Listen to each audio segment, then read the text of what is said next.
hablar con las enfermedades restrictivas y obstructivas, y pues para ello pues voy a mencionar conceptos que ya trabajamos la semana pasada. Sin embargo, les decía que les voy a dar su aguinaldo porque les voy a decir qué trabajo tienen que entregar como trabajo final y se los voy a dar de una vez para que ustedes lo vayan elaborando. Si se dieron cuenta, en el grupo de Telegram mandé dos imágenes, una donde viene definición, cuadro clínico de una manera en horizontal y en otro lo mandé en vertical. Ustedes lo pueden personalizar como quieran, pero al fin de cuentas van a agregar como trabajo final dos documentos. Un documento en Excel, donde van a venir todas las tablas de todas las enfermedades que veamos durante todo el semestre, y un PDF, ¿no? La plataforma les va a permitir que ustedes suban esos dos trabajos. La fecha de entrega de ese trabajo es el 17 de diciembre, o sea, el último, para irnos de vacaciones. Sí, pero yo les estoy diciendo de una vez para que lo vayan haciendo. Ojo, es importante, ahorita les mencionaba a los compañeros con los que acabo de terminar, es si yo encuentro un trabajo igual, les pongo 0 a la persona que lo subió primero y al que lo subió lo segundo y al que lo subió 10 veces o 20 veces, porque ese trabajo final en muchas ocasiones alguien no lo hace y pues cuando yo les digo, ¿saben qué? Recuerden que hoy tienen que subir el trabajo final o esa semana se sube el trabajo final y si no hicieron nada durante todo el semestre, pues le dicen, hey, por favor, pásame el trabajo, ¿no? Y ahí andan batallando porque pues no lo tienen. Entonces no se arriesguen, ese trabajo final para mí impacta bastante en su calificación porque yo empiezo a identificar los idiomas. El semestre pasado recuerden que ustedes fueron míos, este semestre pues siguen siendo míos, el próximo siguen siendo míos, entonces pues vamos tratando de que no los identifique yo porque en presencial al que encuentro copiando va y se pone en sillita enfrente de donde está el pizarrón, ahí lo pongo, ¿no? Por supuesto que yo me tomo una selfie y pues esa persona sale adelante y las generaciones anteriores ya saben, es el que copia, sí, porque yo no los dejo copiar, si alguien los sorprende copiando, en automático esa persona se va al extra, pues no lo dejo que sea ordinario. Sí, porque con los pacientes no se vale copiar, no podemos jugar con su seguridad y con su salud. Permítanme un segundito.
Perdón, aquí ando con un paciente que le mandé a hacer un ultrasonido abdominal y resulta que le piden que tenga 10 horas de ayuno porque ayer fue y tenía 8 horas de ayuno y ahorita le dicen que tiene que tener 10. Y como cenó como a las 10 de la noche, pues no se lo quieren hacer que porque tiene 11 horas y pasaditas. No, le digo, dile que te lo haga de una vez. O sea, el chiste es que el paciente vaya en ayuno, con 8 horas para un ultrasonido está bien. Sin embargo, pues imagínense a qué horas tiene que cenar el paciente si le da la cita a las 10 de la mañana. O sea, no se vale.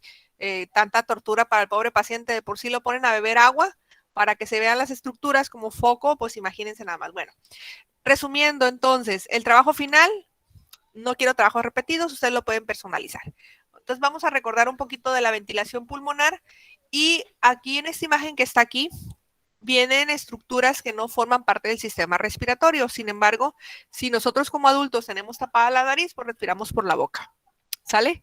Entonces, esta imagen que está aquí, si yo les pido, háblame de lo que viene siendo el sistema respiratorio, por favor, no me pongan la boca porque este trabajo está incorrecto. La boca no forma parte del sistema respiratorio, ¿ok? Aunque me digan, no, profe, es que yo respiro por la boca. No, el sistema respiratorio, o sea, es como si tú traes un Volkswagen y le pones llantas de tractor. El Volkswagen no trae llantas de tractor, ¿sale? Así que, aunque nosotros respiremos por otra parte que no es la nariz, no se vale. tengo una traqueostomía y por ahí respiro. No, nos respiramos, inicia el sistema respiratorio a través de la nariz. Entonces, aquí especifica lo que viene siendo los orificios nasales, fosas nasales, lo que les hablaba de la faringe, la laringe, ¿sí? Y pues hasta llegar a este músculo que se llama diafragma. Y vean, aquí tengo una pequeña cavidad que es donde debería ir el corazón, ¿sí? Y aquí me especifica, vean, la arteria pulmonar azul porque lleva sangre no oxigenada y la vena pulmonar de color rojo porque lleva sangre oxigenada. Ok. La respiración proporciona oxígeno a través de lo que es el medio ambiente, ¿sí? Recordemos que tenemos dos tipos de ventilación, la ventilación pulmonar y la ventilación a nivel de lo que es la célula. A nivel pulmonar, principalmente inicia con la nariz hasta que el aire entre a los pulmones, y a nivel de la difusión de oxígeno en esta célula es cuando el eritrocito libera el oxígeno y captura el CO2. Si manejo esos dos conceptos, está perfecto para poder entender por qué nuestro paciente tiene cianosis, sobre todo a nivel alveolar. Si yo no tengo este intercambio gaseoso, pues voy a tener cianosis peribucal, pero si yo tengo a nivel distal los deditos de color azul, esa cianosis periférica se debe por ese intercambio gaseoso deficiente. Entonces, el transporte de oxígeno, ¿sí? Y de dióxido de carbono en la sangre y los tejidos hacia las células y que se regrese, eso se le conoce como ventilación. Dentro de la mecánica de la ventilación pulmonar, la semana pasada les decía que tenemos dos fenómenos, lo que es expiración e inspiración. Durante la expiración, vean, si voy a sacar el aire, sube los diafragmas, sube el diafragma, perdón, porque es uno, sube el diafragma, ¿sí? La caja torácica se hace más pequeñita y el aire sale por nuestra boca. Sin embargo, este movimiento de expansión y de contracción pulmonar en algunos pacientes se va a ver alterado, y la imagen que está aquí es muy importante que ustedes visualicen cómo se encuentran las costillas. Cuando estas costillas se encuentran en vez así verticalizadas, se encuentran horizontales, es muy probable que este pulmón, que esta caja torácica no se pueda contraer y relajar de manera efectiva. Entonces, nosotros de manera tranquila respiramos de 12 a 18 respiraciones por minuto, ¿sí? Y para eso en ocasiones ni siquiera se alcanza a visualizar la caja torácica en nuestros pacientes. Entonces, tenemos un paciente en la consulta que voy a revisar cuántas veces respira por minuto y yo le estoy viendo el tórax, no sé si se levanta o no se levanta, y estoy bien, y el paciente pues dice que me está viendo porque está bien entretenido, pero pues no sabe si nosotros estamos revisando la frecuencia respiratoria, ¿sí? Sin embargo, podemos encontrar pacientes, sobre todo en el área de urgencias, donde el paciente hace una inspiración profunda y una exhalación profunda y vemos cómo el tórax se levanta y se expande. Y repito, sobre todo en los pacientes que están muy delgados. Este proceso de expiración, de relajación y retroceso elástico de los pulmones, pues depende muchísimo la capacidad pulmonar que tenga nuestro paciente. El segundo método para expandir la caja torácica es elevar, en este caso, vean cómo se contrae el diafragma y se expanden los pulmones, y vean aquí cómo durante la expiración tenemos estos cambios. Vean cómo las costillas en este caso se hacen más horizontales que en estas que están verticales. El tórax se expande, ¿sí? Desde aquí, y por eso se ponen horizontales, y aquí están verticales. Ojo con esta imagen, porque en ocasiones se nos olvida. Los músculos más importantes que elevan la caja torácica es el esternocleidomastoideo. Desde este músculo aquí lo que nos va a impactar es cómo eleva el esternón. Pregunta de examen, ¿dónde se localiza el esternón en relación con la caja torácica? No, pues se encuentra en la parte anterior de nuestro cuerpo y ahí se adosan las costillas. ¿Ok? Los serratos, estos musculitos que están aquí abajo de lo que es la escápula, ¿sí? Estos van y permiten que las costillas se eleven y por supuesto esto nos va a impactar muchísimo en la respiración. Y los escalenos, estos musculitos que se encuentran aquí en el cuello, elevan las primeras dos costillas. ¿Sale? Entonces, no sé si eso lo recuerdan de anatomía, pero aquí está y se va a quedar grabado en el video para que no digan, la profe no nos dijo qué músculos tienen que ver con la respiración, siempre nos habló del diafragma. No, si yo les digo músculos que se encarga para elevar el esternón y les pongo diafragma, no, el que se encarga es el esternocleidomastoideo, ¿sale? Y lo pueden utilizar ustedes para ligar chamaquitas y chamaquitos. No, es que mira, mi músculo esternocleidomastoideo eleva mi esternón. ¿Ya lo viste? Qué bonito me queda. ¿Sale? Sobre todo cuando bajamos de peso y hacemos actividad. Es más, aunque estemos gorditos, ese músculo siempre lo vamos a encontrar. Así que no hay ningún problema. Es que, ¿por qué me tocas el cuello? No, no te estoy tocando el cuello. Estoy viendo cómo respiras y toco tu esternocleidomastoideo. Qué bonito se escucha, ¿no? Ok. Otros músculos, no lo vamos a encontrar en los gorditos, son los rectos abdominales. Estos nos van a ayudar a nosotros para permitir que las costillas inferiores pues se bajen, ¿sí? Estos son difíciles de encontrar en los pacientes que somos obesos, pero con mucha imaginación, ahorita hay hasta camisetas que los traen incluidos, ¿no? Esos rectos abdominales van a poner la oportunidad de nosotros poder comprimir los músculos del abdomen y el contenido abdominal para permitir que el diafragma baje, ¿ok? Y pues tenemos también a los músculos intercostales internos. Entonces, todo esto nos va a permitir que nosotros tengamos músculos que nos van a ayudar a respirar cuando el diafragma necesita apoyo. Recuerden que la semana pasada hablamos un poquito de las presiones en el trabajo que ustedes elaboraron, ¿sí? Aquí solamente es un pequeño recordatorio y como licenciados en enfermería, si me voy a dedicar a cuidar pacientes, sobre todo paciente post-COVID o paciente que está en área de terapia intensiva, que está conectado a un ventilador, yo tengo que manejar estos conceptos. El pulmón como estructura elástica se colapsa como globo y permite que salga el aire, luego se vuelve a insuflar. Entonces, no hay unión entre el pulmón y la caja torácica. Para eso existe un líquido que lubrica, que es el líquido pleural, ¿sí? Que se encuentra alojado dentro de la pleura y hace contacto con el pulmón. Entonces nosotros podemos respirar y no rechinamos, o sea, no tenemos por qué producir sonido de manera normal cuando nosotros respiramos. Y esto lo hace el líquido pleural que se encuentra en una delgada capa que rodea a los pulmones. Durante la inspiración, pues permite que aumente el volumen de la caja torácica y durante la expiración lo reduce. Ojo, es muy diferente decir líquido pleural a decir el factor surfactante. El líquido pleural se encuentra recubriendo los pulmones, lubricando, y el factor surfactante se encuentra adentro del alveolo, que es lo que hace que el alveolo se abre. Recordemos que tenemos millones y millones y millones de alveolos, entonces cada alveolo tiene su propio factor surfactante. Hay algo que se llama presión pleural y presenta ciertos cambios durante la respiración. Esta presión pleural es por el líquido que nosotros tenemos y aquí vean, se maneja de manera negativa para permitir que se expandan los pulmones porque, repito, aísla la caja torácica del exterior a los pulmones. Aunque mantenemos una presión atmosférica interna igual a la que tenemos en el ambiente, nos permite que nosotros nos podamos subir a un avión y no sentamos que nuestros pulmones se están haciendo más chiquitos por el aumento de presión atmosférica. Ahorita en el grupo anterior decía un muchacho, es que yo me fui a lugares donde la altura, el nivel de mar estaba más de 1000 metros, ¿sí? O eso impacta bastante. Por ejemplo, si me voy yo con ustedes, digo, ¿sabes qué? Me voy a llevar a estos dos grupos que tengo juntos, me los voy a llevar a hacer senderismo a Surutato. Entonces, Surutato está mucho por arriba del nivel del mar que Culiacán y muchos de nosotros, incluyéndome, cuando llegamos allá, empezamos como pececitos a respirar por la boca porque es insuficiente nuestra nariz y aparte nos van a poder hacer una caminata normal de unos 5 kilómetros que aquí lo haríamos nosotros en 40 minutos. Probablemente allá, como estemos al nivel del mar, y les digo porque ya me pasó, tardemos hasta 4 horas en hacerla, ¿no? Y es una vergüenza que dice, bueno, chin, o sea, estos andan libres y nosotros así como pececitos jadeando por la boca y nos dan accesos de tos y todo eso, y eso se debe a la presión pleural, que nuestro cuerpo está acostumbrado a manejarse a una presión atmosférica diferente.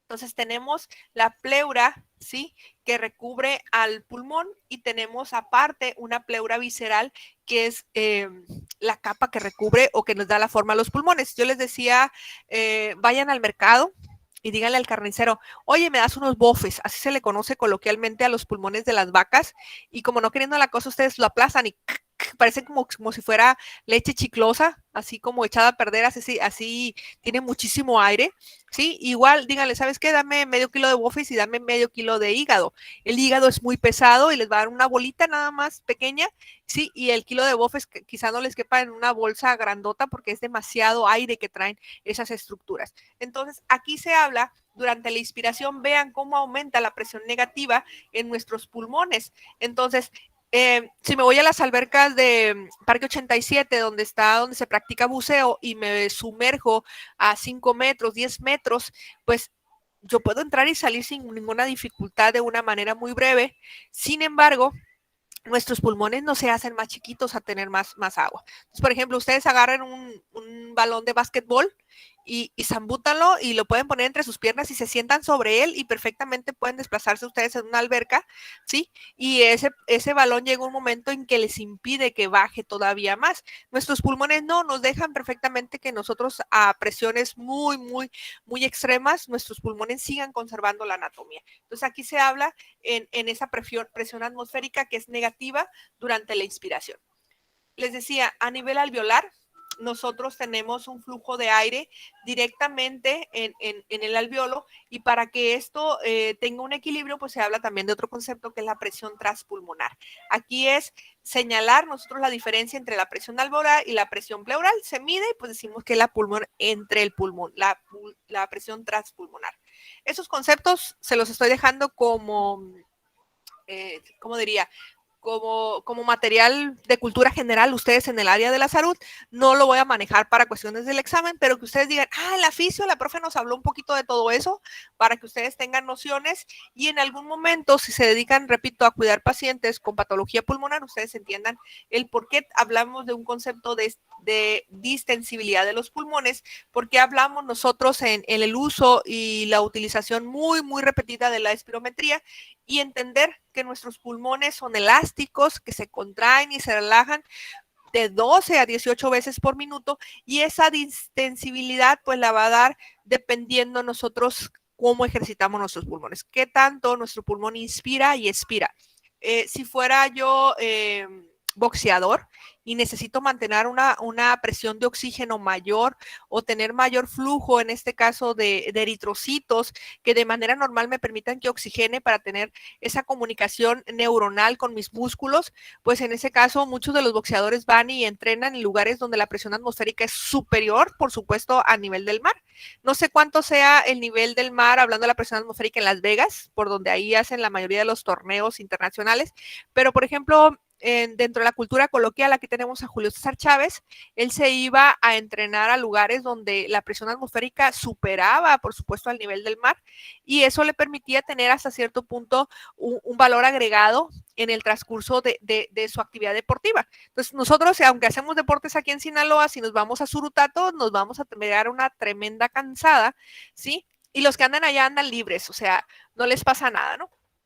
Entonces, nuestro cuerpo necesita aproximadamente en 3 meses para tener la cantidad de eritrocitos normales, la nueva regeneración de eritrocitos y la destrucción de los eritrocitos viejos, ¿no? Entonces, nosotros vamos a tener esa expresión elástica, esa presión transpulmonar que nos va a permitir a nosotros meter líquido en nuestros pulmones, que es el espacio pleural, y también el líquido intersticial que se encuentra dentro del alveolo. Entonces, ese factor surfactante es el que nos permite cuando somos recién nacidos, cuando cortamos el cordoncito umbilical, que nuestros pulmones se expandan y eso se tiene que mantener. Si eso no se mantiene, los pulmones, los alveolos, perdón, colapsan y vamos a tener un fenómeno que se llama atelectasia. Entonces, la atelectasia, ¿qué es? Es el colapso, en este caso, de los alveolos cuando decimos microatelectasias y cuando es todo el pulmón decimos así el atelectasia. Aquí lo voy a poner. Ok, entonces hablamos de principios de tensión superficial, que es todo lo del exterior que impide que nuestros pulmones se contraigan y para eso pues tiene que hacer actividad física nuestro pulmón. En reposo nosotros podemos gastar energía simplemente por estar respirando. Por eso dice, si tú duermes gastas tanto de energía y puedes bajar de peso con el simple hecho de dormir. Pero mientras que estás tú sin meterte absolutamente nada por la boca, porque si estás ahí con tu popote con un refresquito de 3 litros, y masticando palomitas acarameladas con extra mantequilla, por supuesto que no vas a adelgazar nada, ¿no? Pero si nada más estás acostado, lo podemos ver nosotros en los pacientes que están intubados.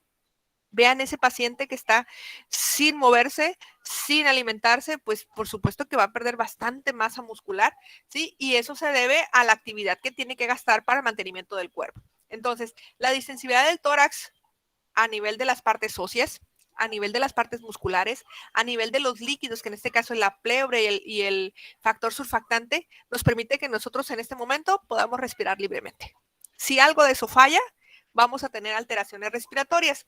Cuando nuestro cuerpo está trabajando, ¿sí? En estado de reposo, pues nosotros no vemos situaciones que vayan a impactar muy drástico, por ejemplo, que diga uno me mareo, pero estoy en reposo, o aguas, porque estoy hablando de insuficiencia cardíaca, pero si yo hago actividad física, vean, hasta 50 veces mi gasto energético solamente por respirar lo puedo aumentar.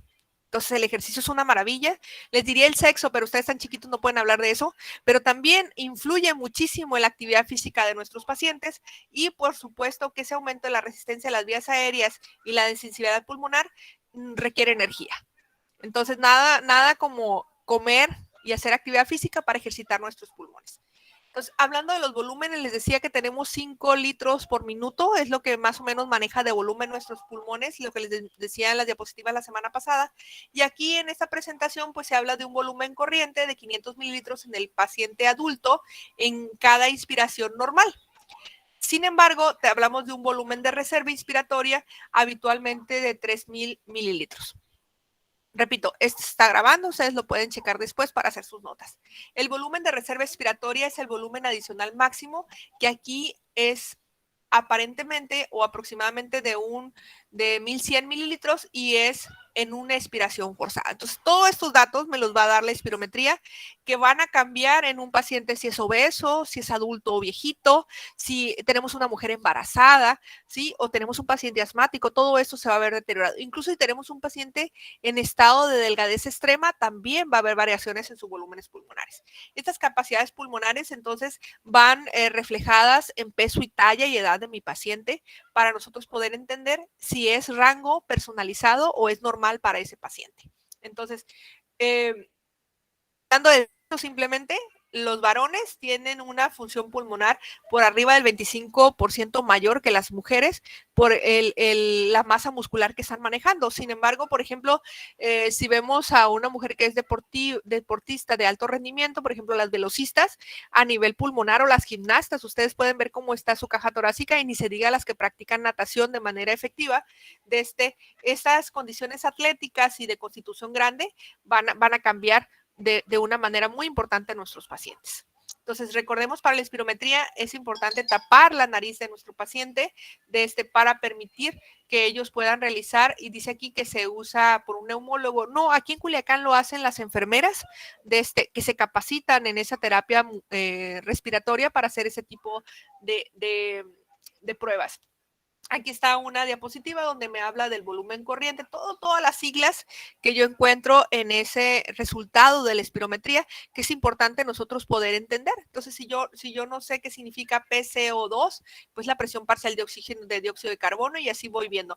Por supuesto que la saturación de oxígeno, sí, que está fijada a la hemoglobina, pues aquí viene de una manera, y nosotros lo vamos viendo, así cuando decimos TA, pues ya sabemos que es la tensión arterial. Cuando decimos que es la FC, pues frecuencia cardíaca. Entonces, si me dedico a la terapia ventilatoria, pues tengo que hablar con esos conceptos. Entonces, yo no voy a poder hacer una espirometría si yo no le tapo la nariz a mi paciente. Tengo que cumplir ciertos requisitos. Ahorita, como les decía, en el caso del ultrasonido, que tienen que tener 8 horas de ayuno. Aquí, en el caso de la espirometría, mi paciente tiene que tener por lo menos 3 horas de ayuno, no consumir ni agua, ningún alimento y sobre todo estimulantes, café, refresco, nada de eso, ni cigarro. ¿Ok? Entonces, esto habla de una prueba que se hace con helio, lo vamos a quitar aquí, no importa. Sin embargo, vamos a irnos a esto, el alveolo. Recordemos que la sangre que llega a nuestro alveolo, en este capilar es donde se lleva a cabo realmente esa difusión, ese intercambio de oxígeno para nosotros poder eliminar el CO2. ¿En dónde se hace? Esa renovación de aire se hace continuamente, ¿sí? En las zonas donde incluye los alveolos, sacos alveolares, conductos y bronquiolos respiratorios. Entonces vamos a tener espacio muerto, donde la nariz, la faringe, la laringe, la tráquea, ¿sí? Y hasta aquí nosotros no tenemos absolutamente más que aire que está detenido, pero realmente no hace la ventilación. Por ejemplo, si yo agarro aire, meto aire en mi boca y lo dejo ahí, no estoy ventilando. Por eso muchos pacientes hacen berrinche y dicen, no respiro, y agarran aire según para aguantar la respiración y ya con eso tienen más. No es cierto. El aire que realmente hace la ventilación, aquí está. ¿Ok? Entonces, hablando de frecuencia, de 12 respiraciones por minuto o más, hasta 18, 22, no pasa nada si manejamos ese rango. Pero menos de 10 ya es patológico. Más de 40 es patológico, o sea, estoy sobrepasando los límites de mi paciente y estamos hablando entonces de una bradipnea o una taquipnea, ¿sale? Entonces, la ventilación alveolar por minuto es el volumen de aire gaseoso que entra al alveolo y sale del alveolo. No sé si tengan alguna pregunta hasta aquí.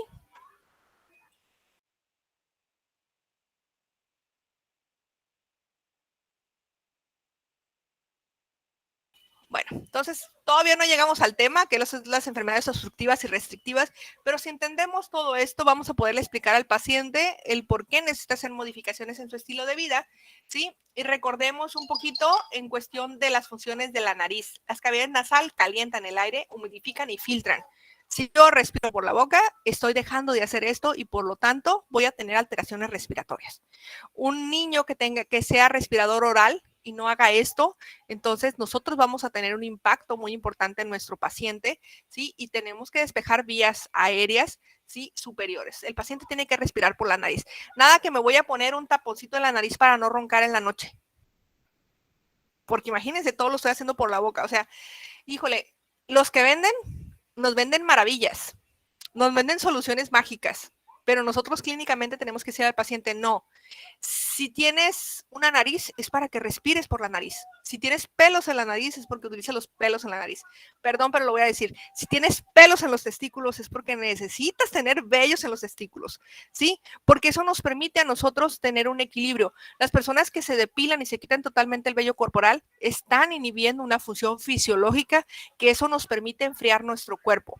Si un hombre no tiene vellitos en los testículos, que se llaman pendejos, esos pelos así se llaman, sí, búsquenlos. ¿Cómo se llaman los vellos de los testículos? Pues los testículos tienen que estar lejos del cuerpo para mantener una temperatura diferente del cuerpo. Si están más calentitos, pues se mueren los espermatozoides. Mande, Santa. Tengo una duda, ¿por qué se dan los ronquidos? Hay muchas personas que roncan muy fuerte. Ok, los ronquidos principalmente se deben a varias funciones. Uno de ellos es a la mecánica ventilatoria. Cuando se relaja la cavidad oral, el paciente como resonancia de la voz, que decíamos ahorita que utilizamos la nariz, que utilizamos, bueno, ahorita lo vamos a ver, por aquí está, se producen sonidos, porque estamos haciendo todo por la boca. Entonces, por eso el paciente ronca, ¿ok? Y para tener una buena fonación utilizamos la laringe. Entonces, si mi paciente no mete aire por la nariz, por eso ronca. Si el paciente tiene la boca cerrada y está dormido, díganme cómo va a ser por la nariz, no se puede. El sonido se hace por la boca, porque en ese caso estamos utilizando nosotros, inhibimos la función del filtro de la nariz y vean, las partículas que se atrapan es de 6 a 1 micra, ¿sí? Que nosotros encontramos y las partículas que tienen, que se filtran son de 6 micras. Las partículas que tienen de 5 a 1 micra, ¿sí? Esos se van y se adhieren al pulmón. Esa es una imagen que está aquí, vean, ese paciente que fuma, yo sé que se puede ser un meme, pero al fin de cuentas esto es lo que ingresa a nuestro paciente. Las partículas del humo del cigarro miden 0.3 micras. Estas entran así como pase directo de trabajador a urgencias. Vámonos, no batallan, ¿ok? O como las maestras de la escuela, la dirección. O sea, no nos ponen filtros, entramos directamente porque las partículas de más de 5 micras entran a nuestro pulmón y ahí se quedan. Entonces, al llegar al alveolo, se quedan atrapadas y los macrófagos llegan y hacen su pachanga. Y entre mayor partículas que haya, mayor número de alveolos que se encuentran contaminados con esas partículas extrañas y llegan mayores fagocitos y vamos a tener un proceso inflamatorio. Que ojo, como lo dice aquí, las enfermedades en este caso de estas partículas que se van a dar, pues es dependiendo el número de esos alveolos que se encuentren con esas partículas atrapadas. ¿Ok? Entonces, hablando de los ronquidos, pues aquí está la vocalización. Es como vocaliza uno que está hablando en la noche, ¿sí? O que está roncando en la noche. Implica, en este caso, el control nervioso de nuestro paciente y la resonancia, llámese de cavidad oral y nasal. Entonces, por eso, las estructuras de la boca, pues producen ese sonidito cuando la persona está dormida en una posición inadecuada. Entonces, la laringe actúa como vibrador. ¿Han escuchado alguno que ronque? Mande, Briseida. Pero sería inevitable solamente con la posición para que una persona deje de roncar, porque no es como que planee dormir con la boca abierta, ¿no? No planea el paciente dormir con la boca abierta, pero el factor de nuestro sistema nervioso central, recordemos que al hablar del centro de la respiración, nuestro cuerpo está detectando que le falta oxígeno, ¿sí? Y puede ser, ¿quiénes roncan? Los que son obesos, los que tienen esa mecánica ventilatoria alterada. Entonces, como nuestra caja torácica no se puede expandir de manera efectiva, por eso se produce ese tipo de sonidos, porque no se articula de manera efectiva el diafragma con los pulmones. Mande, Beni. Es donde puede entrar lo que es la apnea, maestra. Sí, es correcto. ¿Han escuchado roncar a los bebés? ¿Quiénes son los bebés que roncan? Los que están obesos. Un bebé que esté en su talla normal no ronca. O un adolescente que se talla normal no ronca. Por más cansado que esté, no ronca. Entonces, no es una enfermedad, porque el que nosotros dejemos de respirar por la nariz cuando estemos dormidos, si lo hagamos por la boca, es patológico eso, ¿ok? Y lo podemos ver nosotros simplemente que digamos, bueno, voy a tomar clases y voy a poner la cámara que me grabe durante todo el día que estoy en la clase. Ustedes se pueden ver, hay algunos compañeros, ustedes pueden ver en clase que siempre están con la boca abierta. Parece que están riéndose, pero no, están respirando por la boca. Y luego dicen, es que ocupo tomar agua porque se me reseca la garganta. Esa necesidad de estar tomando agua, estar lubricando la orofaringe, se debe a esto. Y este efecto de vibrador, cuando entra y sale de nuestro cuerpo el aire, pues produce el ronquidito. En ocasiones que hay algunas personas, yo necesito escuchar a mi marido roncar para poder dormir. Me arrulla. Mi bebé igual, si no escucha, por ejemplo, cuando vienen mis papás que roncan bien bonito, mi papá y mi mamá tienen 80 años, están obesos los dos, cuando roncan los abuelos, mi hija duerme toda la noche. Ya les dije, voy a grabarles un cassette donde repite su vibración, su sonido, porque es igual, hay personas que les relaja escuchar que está lloviendo. Y dentro de la terapia para dormir pones música ambiental con sonido de lluvia. Y así lo vienen, ustedes buscan en el YouTube o en el Spotify, música de ruidos, sonidos ambientales. Y duerme uno bien rico. Y más si pone el aire en 25 o menos, ¿no? Así fresquecito. Pero hay personas que necesitan que haya silencio total para dormir. Entonces, hablando específicamente entonces, el paso del aire, como lo dice aquí, mientras que la afinación se juntan, en cierto modo se produce vibración. Entonces, por ejemplo, los pacientes con enfermedades obstructivas, como lo que es el asma y el POC, en la presencia de sibilancias, pues tenemos que el sonido sale y aunque el paciente lo quiera hacer, no lo va a hacer. Lo hacen nuestros pulmones y el aire que se está filtrando a través de la expiración en esos pacientes. Esto que está aquí, yo a veces bromeo aquí, no sé si hay algún compañero homosexual en su salón, no, mi respeto, yo tengo muchos amigos homosexuales, pero ahí veo tantas mujeres tan bonitas y yo bromeo con mi esposa y le digo, o mi mamá, sobre todo mi mamá tiene un ojo clínico para eso, ese es hombre, ay, mamá, le digo, es mujer, ¿ya le viste la manzana de Adán? ¿Ya le viste, dice, el cuello? Y los hombres pues tienen esa protuberancia que se conoce como cartílago tiroides, sí que es prominente. ¿Ok? Entonces, andan con cuello alto y pues no se nota, ¿no? Pero tienen unos cuerpazos y yo, ay, ya quisiera estar así, pues te falta la manzanita, dice mi mamá, ¿no? Pero bueno, al fin de cuentas es una característica clínica que nosotros podemos identificar en los pacientes, sobre todo pacientes de peso y talla adecuado, porque los muy obesos no se les nota o los pacientes que tienen bocio tampoco se les nota. Entonces, hablando de la producción de la voz o la resonancia, pues ocupamos que nuestros labios, la lengua y el paladar blando, pues tengan una buena comunicación para producir ciertos sonidos. Por ejemplo, si uno se pone brackets, si era cantante, pues va a cambiar un poquito la resonancia con el uso de aparatos ortopédicos en la boca.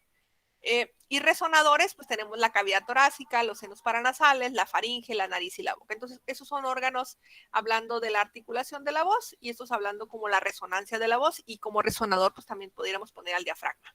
Entonces, vámonos a las patologías y cuando hablamos de enfermedades obstructivas, estas se caracterizan por la limitación del flujo aéreo y generalmente están referidas a la resistencia por problemas de obstrucción parcial o completa a nivel de cualquier nivel del pulmón o cualquier nivel del paciente. Pero las restrictivas solamente se caracterizan por los cambios en el parénquima pulmonar y la capacidad pulmonar total.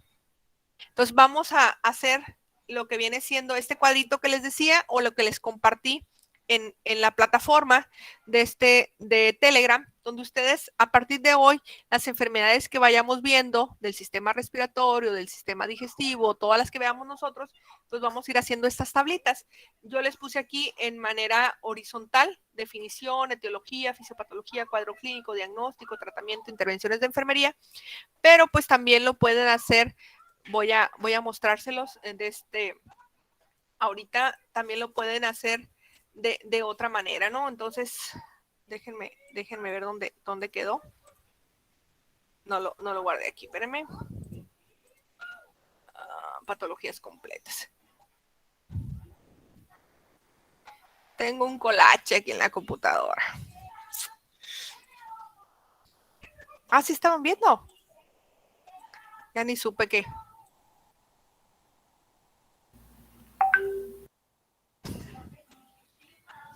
Entonces, lo pueden hacer así, de poner bronquitis, asma, neumonía, insuficiencia respiratoria, enfisema y EPOC, lo pueden hacer así y le ponen el concepto, o sea, la definición, etiología, fisiopatología, el cuadro clínico, diagnóstico, tratamiento, intervenciones de enfermería y pronóstico, o voy a ver si se va aquí.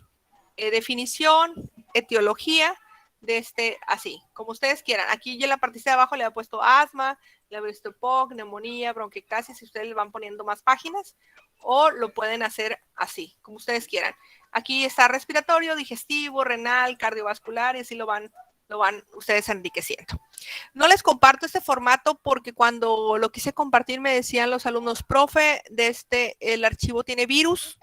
Entonces, pues, no sé, a mí no me marca, no me detecta que tenga virus, pero pues aquí les estoy dando la idea. Así va a quedar grabado en el video, ustedes lo pueden hacer a su manera y pues de esa manera me permite a mí identificar si hay clonados, ¿no? Entonces, yo lo hice así, profe, y lo puse de color, de los colores de ahora, que es no Escuela Superior de Enfermería, ahora es Facultad de Enfermería Culiacán. Entonces hay que editar esto para que ustedes lo puedan hacer así, ¿vale? Vamos a no guardar. Ahí está la lista de asistencia. Ok, entonces eso es lo que tenemos. Entonces yo les voy diciendo aquí en la clase, aquí está más o menos, aquí me falta la etiología. ¿Qué causa el asma? Pues el asma está causado principalmente por procesos alérgicos, el estrés, el ejercicio, entonces aquí nada más falta poner el cuadro de etiología. Y aquí donde viene el tratamiento, pues hay que poner las intervenciones de enfermería. Por ejemplo, me decía un alumno, sería como si yo aplico una guía de valoración y las intervenciones de enfermería serían los resultados de esa guía de valoración que yo tengo que hacer con mi paciente. El vigilar signos vitales, el calmar a la paciente, el tener vías respiratorias permeables, etcétera, etcétera. En un paciente asmático, pues sería parte de las intervenciones de enfermería. Entonces, cuando yo hablo de asma, aquí decía, es una enfermedad obstructiva, sí, pero también inflamatoria. Entonces, dependiendo del estadio que se encuentre mi paciente, me va a dar diferentes signos y síntomas. Hablando de la fisiopatología, el asma lo puedo clasificar en intermitente, leve, moderada o grave, ¿sí? Y durante el paciente que se presenta la enfermedad, va a presentar diferentes sustancias que van a ser muy, muy, muy oportunas para nosotros poder hacer un diagnóstico diferencial. Por ejemplo, cuando mi paciente tiene contacto con alguna partícula extraña que le genera alergia, pues se van a liberar sustancias que se llaman histaminas.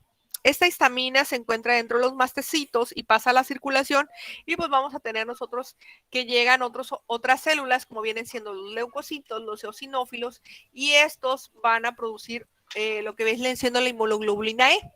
Traducción de todo esto se llama cascada inflamatoria. Entonces, esta cascada inflamatoria es característica en los pacientes con asma. Si yo detengo la cascada inflamatoria, mi paciente no va a tener signos y síntomas pulmonares. ¿Sale? Partiendo desde ese punto, nosotros vamos a hablar de los agentes etiológicos que pueden ser problemas de alergia, incluso el problema del reflujo gastroesofágico también me puede ocasionar a mí a nivel del pulmón procesos inflamatorios.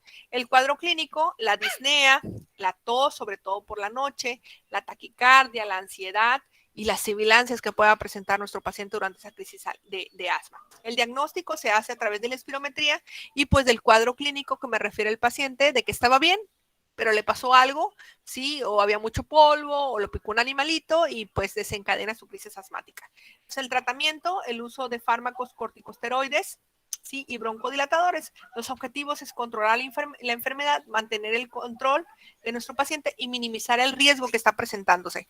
Recordemos que cada vez que nuestro paciente cae en hipoxia, se mueren neuronas.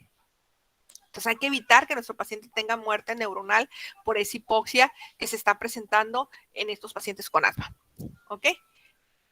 Esto de neumopatía obstructiva crónica es el EPOC o el enfisema, ¿sí?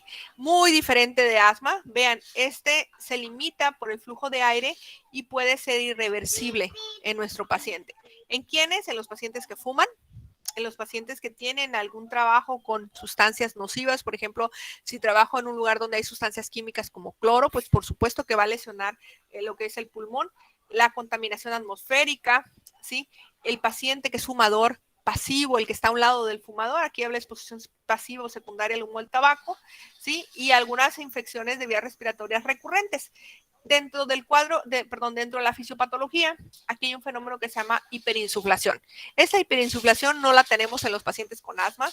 Principalmente lo que se va a llevar a cabo es una limitación del flujo de aire que puede ingresar porque el pulmón tiene aire adentro atrapado. Entonces, esta hiperinsuflación puede ser progresiva, que va a tener un cambio entre lo que viene siendo los volúmenes residuales y las capacidades pulmonares totales.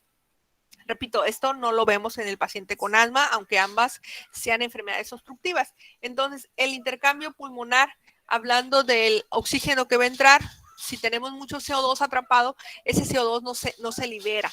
Entonces, nuestro paciente va a hacer cada vez actividades más lentas porque impide lo que viene siendo, en este caso, por el compromiso muscular a nivel de lo que viene siendo la caja torácica del aire que está atrapado. Necesitamos que los músculos adyacentes nos ayuden un poquito y el diafragma, y pues vamos a tener lo que viene siendo estertores y sibilancias. El cuadro clínico, vean, nuestro paciente tiene sibilancias. La forma que tiene el tórax va a cambiar por el que tiene mucho más aire de más. Es como si nosotros tuviéramos los pulmones siempre insuflados. Las costillas se hacen horizontales, a eso se le conoce como tórax en tonel. Yo les digo que es como si el tórax fuera el barril del Chavo del 8. Así se ve las costillas cambiadas. Voy para allá. ¿Sí? Y por supuesto lo que viene siendo la cianosis, incluso problemas de cardiopatías y todo ello. El diagnóstico lo hacemos a través de la espirometría y nos podemos apoyar en gasometrías o tomografías. Tratamiento, vean, dejar de fumar porque la causa es el tabaquismo.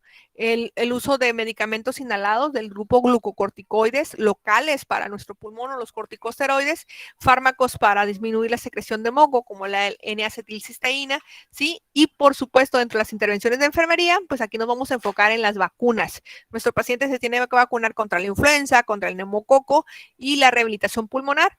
Y vean, en casos extremos a nuestros pacientes dentro del tratamiento está lo que sería el trasplante de pulmón. Entonces, si vemos esto de neumopatía obstructiva crónica, que les repito es el enfisema o el EPOC, no se parece absolutamente nada en asma. Son totalmente diferentes y las dos son patologías obstructivas. ¿Ok? Las bronquiectasias que les decía hablando del fenómeno de atelectasias, cuando los alvéolos o el pulmón se colapsa, en este caso van a producir áreas donde tenemos nosotros la limitación del intercambio gaseoso. Entonces, en este caso, vean, los agentes etiológicos son causas infecciosas, como viene siendo los virus de la gripa, las micobacterias no tuberculosas, porque en ese caso estuviéramos hablando nosotros de tuberculosis, que también es una enfermedad obstructiva, y el contacto con sustancias de inhalación, como viene siendo la aspiración del contenido gástrico, ¿sí? Y se le conoce como síndrome de uñas amarillas cuando el paciente es intoxicado. Dentro de la fisiopatología, entonces, ¿qué pasa? El alvéolo se dilata y el aire se queda atrapado. Entonces, el que nosotros pudiéramos presentar ese tipo de patologías hace que nuestro pulmón se haga duro y por lo tanto no se contrae ni se relaja y tenemos fibrosis. El cuadro clínico, vean, tos. Aquí tenemos hemoptisis, tenemos dolor muscular, problemas de neumonía grave, las disnea y sibilancias. Pero vean, tos. Aquí nosotros tenemos también lo que viene siendo sibilancias y aquí viene la tos y vean, tenemos tos. Entonces, ojo con la tos porque la tos de que la tratan las mamás de los doctores no existe. ¿Sale? Aguas con eso porque esto es un signo clínico que nos está diciendo a nosotros que el pulmón tiene algo. En este caso, aquí tiene un exceso de histamina En este caso, en el caso de las neumopatías, nuestro paciente tiene un exceso de estas partículas del aire que se quedan atrapadas en el pulmón. Y en el caso de las bronquiectasias, pues nuestro paciente tiene estos agentes etiológicos que pueden ser infecciosos o pueden ser no infecciosos. Pero por eso tenemos tos. ¿Ok? El tratamiento, vean, broncodilatadores, dispositivos mecánicos, cambio de posición, y para hacer el diagnóstico nos apoyamos con la tomografía computada. Ahorita, como todo problema pulmonar nos hace pensar en COVID, hacemos diagnósticos diferenciales con las tomografías. Pero si el paciente no tiene COVID, podemos hacer espirometrías. ¿Ok? Aquí está otra patología que es la fibrosis quística y la bronquiolitis, que son formas o patologías obstructivas. Sin embargo, vámonos a las restrictivas.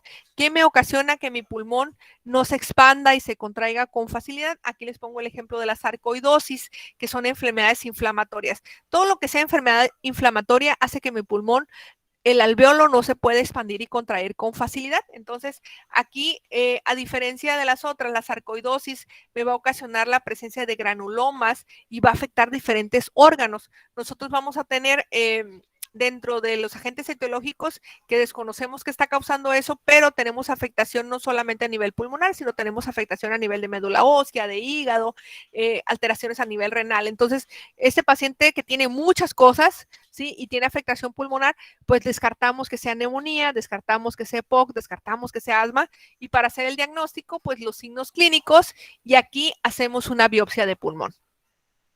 ¿Sale? Entonces, no significa que mi paciente tiene asma, tengo que hacer biopsia de pulmón. Mi paciente tiene EPOC o enfisema, voy a hacer biopsia de pulmón. No, solamente se hacen cuando el paciente tiene afectaciones a más órganos, ¿sí? Porque lo que necesito yo para hacer un diagnóstico es ser menos invasivo con mi paciente. Cuando hablo de neumoconiosis, estoy hablando de las enfermedades con motivo del trabajo. Entonces, si yo me dedico a un lugar donde se fabrican láminas de cartón, pues el polvo de cartón, si mide menos de 5 micras, va a entrar a mi pulmón. Si yo trabajo en una tabacalera, donde hago cigarros, pues esas partículas de la combustión, en lo que pego el papel con el filtro y todo eso, si hay combustión, ingresan a mi pulmón. Si trabajo, por ejemplo, en un lugar donde se muelan granos, las partículas, en este caso biológicas de los granos, pueden ingresar, hay mucho polvo, o estoy en un lugar donde hay trilladoras y todo eso ingresa a mi pulmón. Entonces, ese polvo que ingresa a las vías respiratorias va a producir procesos inflamatorios que van a hacer que los macrófagos llegan y producen, en este caso, una inflamación a nivel del pulmonar, que habla de fibrosis pulmonar difusa. Vean, el paciente presenta tos, disnea, ¿sí? Y a diferencia del asma, en el caso de la neumoconiosis, nosotros vamos a tener en estos pacientes que vamos a identificarlas con pequeñas atelectasias, vamos a identificar con estos pacientes que van a tener otros signos y van a ser poco a poquito. ¿Qué significa? El paciente con asma va a mejorar su cuadro clínico cuando yo lo quito de algo que le está cayendo mal. Pero mi paciente que tiene una enfermedad, en este caso, así como en el caso del paciente con EPOC, si yo la detecto a tiempo, puedo intervenir con mi paciente. ¿Ok? Entonces, repito, las restrictivas son procesos inflamatorios. Las obstructivas son procesos de fibrosis. Entonces, asma como que juega un poquito con ese proceso inflamatorio y tiene cierta obstrucción. Entonces, nosotros la podemos clasificar de una u otra forma. ¿Sale? No se tengan alguna duda con esto. Aquí está también una enfermedad pulmonar obstructiva inducida por fármacos, en este caso como reacciones adversas cuando el paciente no puede respirar, habla de insuficiencia respiratoria, ¿sí? Y pues en este caso me va a dar reacción alérgica a este medicamento, ¿ok? Aquí tengo el síndrome de Guillain-Barré, pero para cuestiones de nuestro trabajo, vamos a enfocarnos en las patologías asma, EPOC, enfisema. Se las voy a compartir en el grupo de Telegram para que ustedes vayan haciendo las tablitas y hacer ese cuadro diferencial. ¿Alguna pregunta hasta aquí?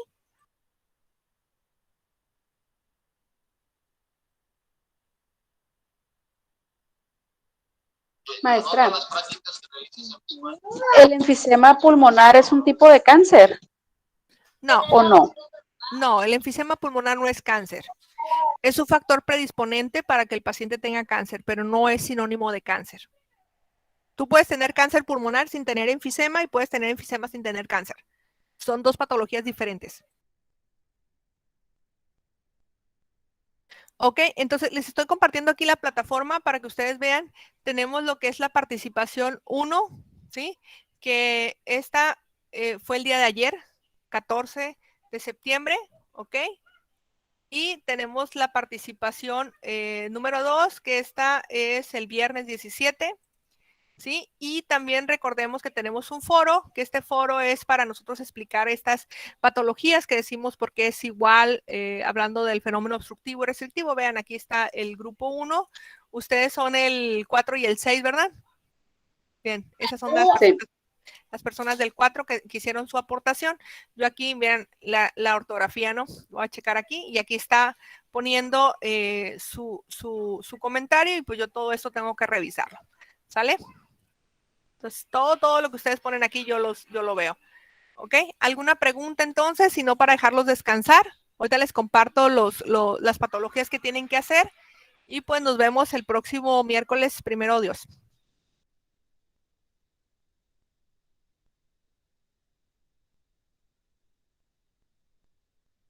Adelante, Mario. Sí, maestra, esta es una pregunta que yo tengo. En las que